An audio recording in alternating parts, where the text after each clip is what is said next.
How is the iPhone SE2 different from the iPhone 8? The question of wireless charging remains open.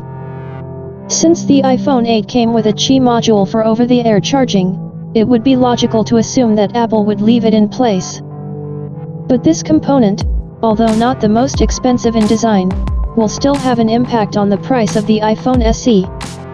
Therefore, I am inclined to believe that Apple will refuse from wireless charging when designing new items.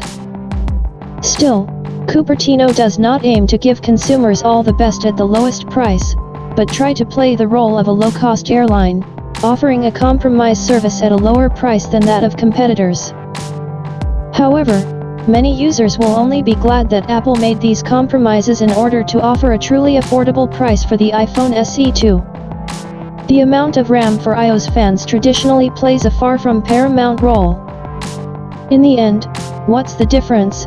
How many gigabytes are there, if the device works without delays and pulls all the tasks? And wireless charging, in spite of the fact that it has existed for a long time, could not become anything more than just an optional function, which few people use today. Therefore, it is logical to assume that the iPhone SE2 will be in real demand, becoming one of the best sellers along with the iPhone 11.